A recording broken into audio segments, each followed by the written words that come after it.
Well, the skeleton behind the curtain has been exposed. Robert Mueller is not the man that they made him out to be. All these years, all this time, we was thinking that the media was exalting this man far beyond the president. He was some type of god or something.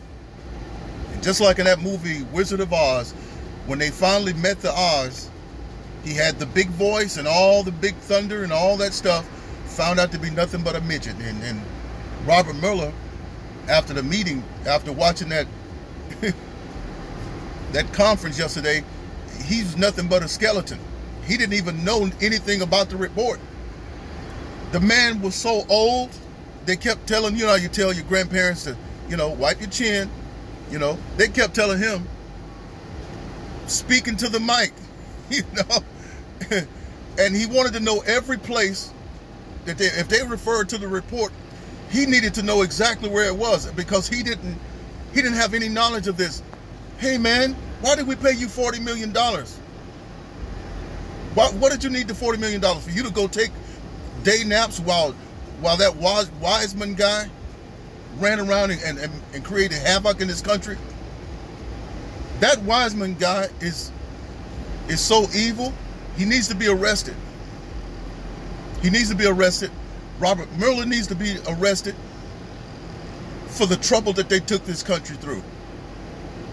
Now, I'd like to see some apologies from the media, because now you got different reporters who had been on the back and riding on this wagon with the deep state and with CNN and all of them saying that, and Adam Schiff, his face make me want to just hurt him, because he's a liar. He is a liar. That guy, if you just take his picture and put it next to the dictionary on liar, it would fit perfectly. He's a liar. Well, they was on board, and now a lot of these people are talking about how bad they look, how bad the Democrats look. They do look bad, and they've been looking bad for a long time for those of us who have any kind of discernment. They've been very evil, keeping the country divided over something stupid, and we knew there was no Russia collusion. We knew that there was no obstruction.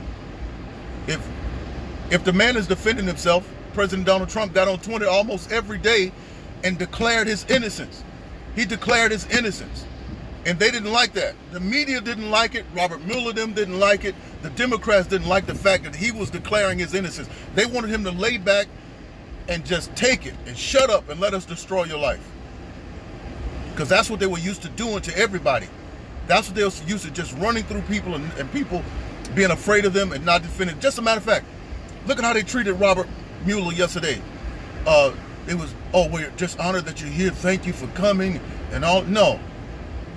And then when he left the room, they said, everybody stay seated and don't say anything. They didn't want the media to do what they do to President Donald Trump everywhere he goes, and that is yell out a bunch of questions and disrupt anything he's doing. When he bring in diplomats from other countries and dignitaries from other countries, instead of asking questions on the issue that is at hand, why he brought the people in the country, they're yelling out something about Stormy Daniels. Did you know about the payment to Stormy Daniels? I mean, so disrespectful. But you're going to give honor to Robert Mueller. When he walked out the room, it was dead silence, as if the judge, as if God Almighty had walked in. But he's not God Almighty. The guy he couldn't keep his breath. He was shaking. He looked like he needed a cup of soup. You know, I want to see justice come. I can't wait for this Michael Horowitz report to come in so we can start busting these FBI dudes up. Comey, Brenner, Clapper, and then keep on climbing up from there. Sally Yates, Rice, Lynch. You know, this is America, and we don't deserve this stuff. Hey, give me your thoughts. Like, share, and subscribe, and all that good stuff. I'll see you on the next video.